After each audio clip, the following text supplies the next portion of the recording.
변수에 대해 이야기하겠습니다. 우선 몇 가지 용어를 정리하자면 객체란 일정한 메모리를 차지하는 것을 의미합니다. 타입은 객체의 메모리 크기를 결정하는 요소로 객체뿐만 아니라 사용자가 특정 이름을 정의하고 그 이름이 어떤 종류에 속하는지 지정하는 것도 포함합니다. 객체는 메모리 지속 기간을 가지며 예를 들어 전역 변수는 프로그램이 종료될 때까지 유지됩니다. 객체를 생성하려면 타입과 함께 식별자를 선언해야 하며 이 식별자를 이름이라고 합니다. 넓은 의미로 이름은 사용자가 정의한 식별자를 뜻합니다. 여기서 객체를 참조하거나 제어하는 역할을 하는 것을 변수라고 합니다. 이를 그림으로 요약하면 객체는 일정한 메모리를 가지며 그 크기는 타입 지정자를 통해 결정됩니다. 타입 지정자에는 기본 타입과 사용자 정의 타입이 포함됩니다.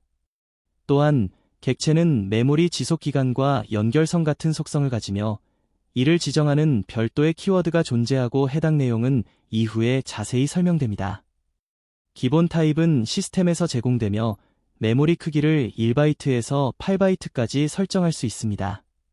대표적으로 정수를 표현하는 인트 타입, 문자를 위한 타입, 소수점을 처리하는 타입, 그리고 참과 거짓을 나타내는 불 타입이 있습니다. 기본 타입은 메모리 크기가 고정되어 있으므로 다른 타입을 사용하려면 사용자가 별도로 정의해야 합니다. 기본 타입 외에 사용자가 여러 타입을 조합해 만든 것을 사용자 정의 타입이라고 합니다. 이 타입은 사용 전에 반드시 정의해야 하며 그렇지 않으면 문제가 발생할 수 있습니다. 배열, 포인터, 클래스 등에 대한 자세한 내용은 이후 여러 장에 걸쳐 설명됩니다.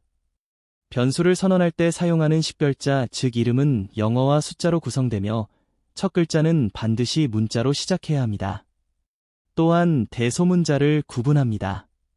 이 규칙은 변수뿐만 아니라 클래스, 열거형, 함수 이름에도 동일하게 적용됩니다.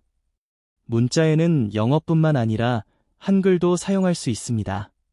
변수를 선언하면 해당 변수가 영향을 미치는 범위가 생기는데 이를 변수 범위라고 합니다. 변수 범위는 선언된 위치에 따라 파일 전체에 영향을 미치거나 중괄호 블록이 있을 경우 변수는 블록이 끝나는 지점까지만 영향을 미치며 이러한 변수를 지역 변수라고 부릅니다. 변수 이름이 사용될 때 규격에 따라 해당 변수는 반드시 사용 전에 선언되어 있어야 합니다. 변수 검색은 사용된 지점에서 시작해 이쪽 방향으로 진행되고 변수를 찾으면 검색이 종료되고 더 검색하지 않습니다. 해당 변수를 찾지 못하면 상위 블록으로 검색을 이어가고 결국 찾을 수 없다면 에러가 발생합니다. 이것이 이름을 찾는 기본 규칙입니다. 메인 코드에서 변수 i를 찾기 위해 이쪽으로 검색합니다. 메인 코드 끝까지 도달해도 찾지 못하면 상위 블록으로 이동하며 전역 변수 i를 발견한 후 검색이 완료됩니다.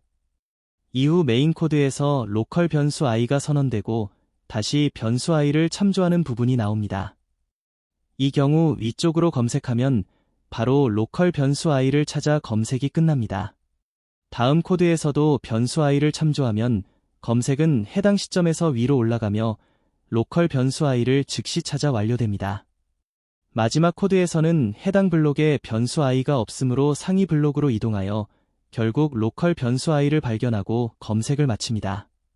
클래스에서 멤버 이름을 찾는 과정을 살펴보면 먼저 my라는 변수가 선언되어 있으며 이 변수는 uint 타입으로 지정되어 있습니다. 타입 uint를 찾기 위해 현재 범위에서 위로 검색을 시작하고 찾지 못하면 상위 블록으로 이동합니다. 또한 변수 a를 선언하면서 b라는 변수로 초기화하고 있습니다. 이때 변수 b를 찾기 위해 먼저 현재 범위에서 위로 검색을 시도하고 찾지 못하면 클래스 전체를 검색하게 됩니다. 여기서는 변수 b가 바로 아래에 선언되어 있어 문제없이 검색이 완료됩니다. 마찬가지로 함수 내에서 변수를 선언한 경우에도 해당 변수를 사용 시점에서 위로 검색하거나 클래스 전체를 검색해 찾습니다. 예를 들어 변수 m에 지정된 타입 uint가 함수 아래에 선언되어 있더라도 검색이 가능합니다. 이 과정은 함수 인자의 기본값에 사용되는 식과 예외 처리 블록에서도 동일하게 적용됩니다. 이러한 경우에는 클래스 멤버로 선언된 변수와 타입이 적극적으로 활용되는 예외적인 상황이 됩니다. 이상으로 마치겠습니다.